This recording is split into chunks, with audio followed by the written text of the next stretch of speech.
Môre, dis Sondag die 12de Julie en ek hoop jy rus vandag in die wete dat jou toekoms veilig is, selfs al lyk die wêreld se môre baie onseker. Gister het ons gesien hoe Josef voor die magtigste man op aarde gestaan het en Farao het hom gevra, "Kan jy my droom uitlê?" En Josef het nie die eer vir homself gevat nie. Hy het gesê, "Niks vir my nie." God sal Farao 'n gunstige antwoord gee. En vandag begin Farao praat. Hy vertel Josef sy nagmerries en Josef luister met die wysheid wat God hom gegee het.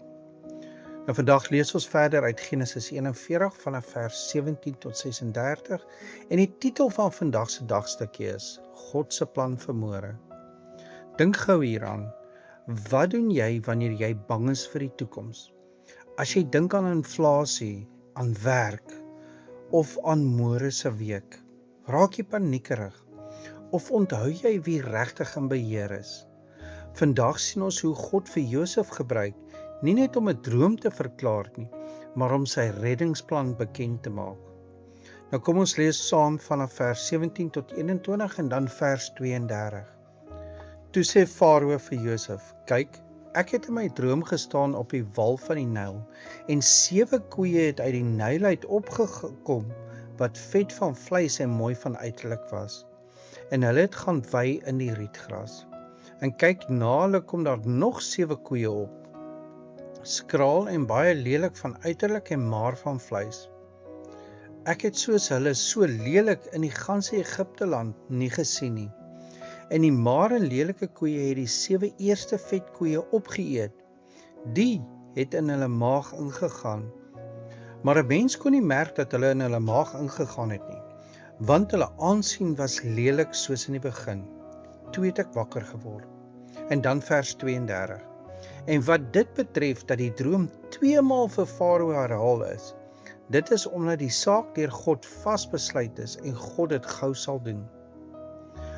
Hoor hoe praat die magtigste koning op aarde. Hy is bang. Hy vertel hoe die maarkoeie die vetkoeie opgeëet het. Maar hulle het steeds net so maar en lelik gebly. Dis 'n prentjie van totale hopeloosheid. 'n Krisis wat alles insluk, maar nooit versadig word nie. Maar toe staan Josef voor hom, nie met sy eie wysheid nie, maar met die wysheid wat God gee. Hy sê, die 2 drome is een. God wys wat hy gaan doen. En omdat die droom 2 keer gekom het, staan dit vas.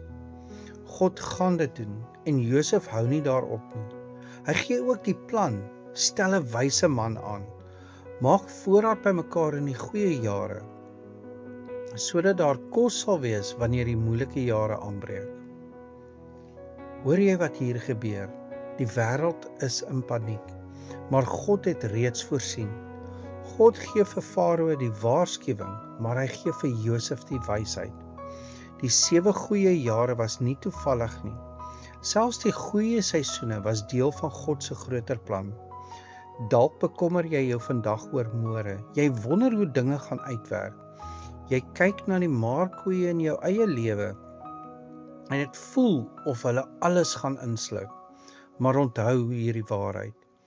God word nooit verras deur 'n krisis nie. Wanneer God iets vooruit weet, het hy ook reeds voorsien. Hy bly dieselfde in die goeie jare en in die moeilike jare. Jou toekoms hang nie aan die wêreld se ekonomie nie. Jou toekoms rus in die hande van God. Herinner die gedeelte jou nie aan iemand nie. Kyk hoe mooi wys die gedeelte ons reguit na Jesus toe. Die wyse manne van Egipte kon nie die antwoord gee nie. Die wêreld se magtigste koning was heeltemal blind vir die toekoms. Maar God stuur 'n knegt uit die gevangenis om die verborgde plan van redding bekend te maak, sodat mense kon leef omdat God voorsien het. Dit herinner ons aan ons eie lewe. Die wêreld se slimste planne kan nie ons grootste krisis oplos nie. Ons sit van nature vas in 'n baie groter hongersnood, die krisis van ons sonde en die geestelike dood wat voor ons lê. Geen menslike wysheid kon die toekoms oopbreek of vir ons redding bring nie. Maar Lank voordat ons self ons nood besef het God reeds voorsien. Jesus Christus is God se finale volmaakte voorsiening. Johannes sê die Seun het uit die hemel gekom om die Vader aan ons te verklaar. Jesus het die verborgde plan van God se genade vir ons kom oopbreek. Hy het nie voor 'n aardse koning gestaan om paleisklere te kry nie. Hy het sy koninklike waardigheid neergelê en die straf vir ons foute aan die kruis gedra. Jesus het gesterf en op die 3de dag het hy opgestaan. Hy het die dood oorwin om die ewige brood van die lewe te word. Egipte moes koring opgaar om 'n tydelike hongersnood te oorleef. Maar Jesus deel homself vandag gratis uit, sodat jy nooit weer geestelik honger sal word nie. As jy vandag jou vertroue in hom plaas, rus jou môre en jou hele ewigheid in God se finale reddingsplan. Kom ons bid saam. Here onsse God, dankie dat U môre reeds in U hand hou. Dankie dat niks U ooit verras nie. Here, vergewe ons wanneer ons so maklik paniekerig raak en vergeet dat U in beheer is. Here, dankie dat U reeds voorsien, selfs voordat ons nood raak sien. Maar bo alles, dankie vir die Here Jesus. Dankie dat hy die brood van die lewe is. Dankie dat hy aan die kruis vir ons sondes gesterf het. Dankie dat hy opgestaan het en dat elkeen wat in hom glo, die ewige lewe ontvang. Here, help ons om vandag met ons hele hart op U te vertrou. Ons bid dit in die naam van Jesus Christus en deur die kragtige werk van die Heilige Gees. Amen. En onthou vandag, jy is dalk die Bybel wat iemand vandag moet ontmoet. God word nooit verras deur jou môre nie. Lang voordat die krisis kom, is sy plan reeds gereed.